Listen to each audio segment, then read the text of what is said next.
Hi everyone. तो आज हमारा शाम का अर्घ हो गया है और अभी अभी हम लोग घर लौटे हैं और थोड़ा देर मैंने सोचा आप लोगों से पहले बातें कर लूं, क्योंकि वीडियो अपलोड करते करते बहुत समय चला जाएगा, मतलब बहुत दिन के बाद वीडियो डाल पाऊंगी। तो सोचा मैं छोटा सा क्लिप आप लोगों के साथ शेयर करती हूँ, थोड़ी बातें साथें करती हूँ आज के बारे में कि क्या हुआ, कैसे हुआ, अर्घ दिया हमने, कैसे दिया। तो हम लोग सब समय से पहुँच गए थे अर्घ देने के लिए छठी माई के घाट पे। और काफ़ी भीड़ थी, बहुत अधिक मात्रा में भीड़ था। इस बार हमेशा के मुकाबले हम लोग जल्दी ही घाट पे पहुँचे थे और बहुत अच्छे से अर्घ देना हो गया। कोई भी उतावल भीड़ मतलब धक्कम मुक्कम बिल्कुल नहीं हुआ, क्योंकि हम समय से गए थे इस बार।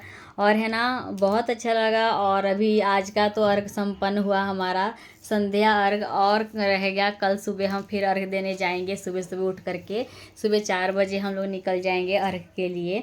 तो आप लोग का छठ पूजा कैसा रहा, आप लोग मुझे ज़रूर बताइएगा। और सबने अच्छे से किया कि नहीं, ठेकुआ कितना बना, कितना नहीं बना, कौन कौन जा छठ माँ के पास से पूजा करके आने के बाद ठेकुआ बनाएगा अभी।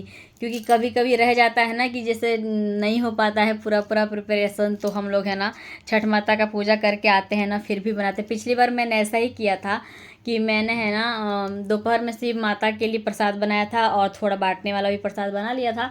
और टाइम मतलब बहुत कम बच रहा था ना मेरे पास, तो मैं आके रात को फिर बैठ के इत्मीनान से अच्छे से प्रसाद बनाई थी। लेकिन इस बार मैंने दोपहर में ही सारा प्रसाद बना लिया है और बहुत सुकून है। अभी मुझे कोई काम नहीं है, बस आराम करना है। हम लोग अभी आए हैं वहाँ से पूजा करके, उसके बाद मुझे सिर्फ घर की दिया बाती करनी है और उसके बाद कोई काम नहीं है मुझे। तो सोचा आप लोगों से थोड़ी बातें कर लूँ। और ये रहा मेरी साड़ी का लुक, कैसा लगा आप लोगों को ज़रूर बताइएगा। और ये मेरी मेहंदी देखिए, इस प्रकार से मेहंदी रची है मेरी। और दूसरे हाथ का दिखाती हूँ, ये देखिए इस प्रकार से मेरी मेहंदी रची है। और ये मैंने आप लोगों से बैंगल्स शेयर किया था ब्लॉग में, तो कुछ इस प्रकार से मेरी बैंगल है। कैसी लग रही है आप लोग को बताइएगा। तो मुझे तो बहुत खुशी हो रही है कि चलिए माता की कृपा हुई, अच्छे से हमारा पहला अर्घ हो गया और मुझे बहुत खुशी हो रही है।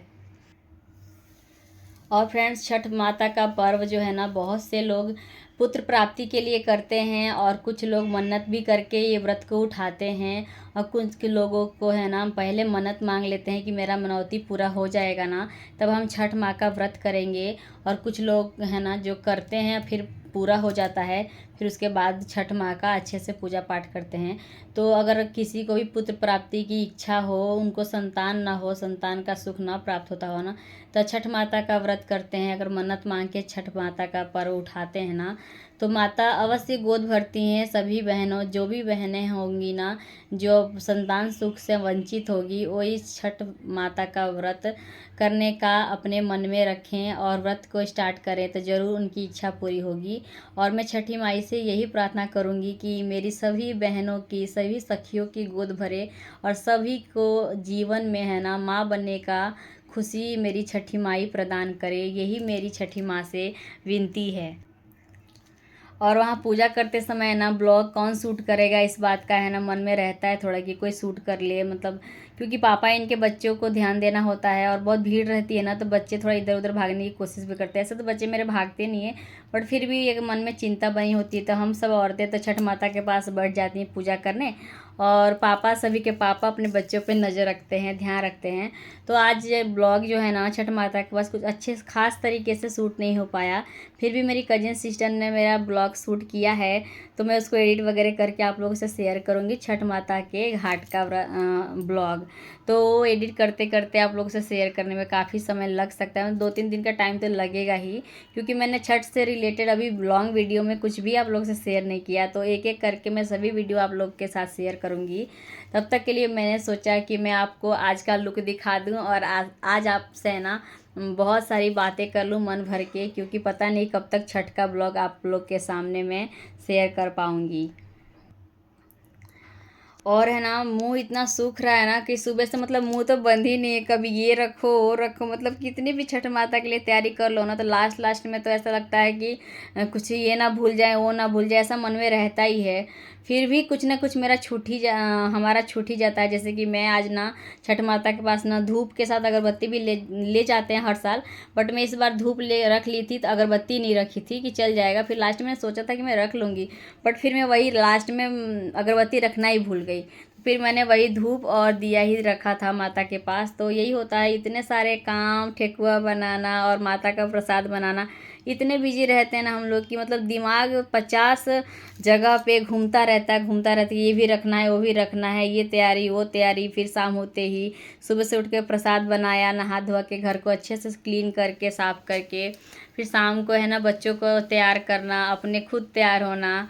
और इस छठ पर्व का इंतज़ार हम सभी बहनों को इतना ज़्यादा रहता है ना, इतना ज़्यादा, मतलब कि हमारे बिहार के तरफ का ये सबसे मतलब बड़ा पर्व है। छठ महापर्व नाम ही है इसका, और ये बहुत ही कठिन व्रत है। और ये जो करता है ना, माता का कृपा जो उनके ऊपर, उनके परिवार के ऊपर सदैव बना रहता है। और ये व्रत बहुत ही मतलब बहुत ही फलदायी होता है। और फ्रेंड्स देखिए, मैं आप लोगों से बात कर रही तो मतलब मुंह है ना ऐसा ऐसा चपक रहा है, होठ देखिए, है ना।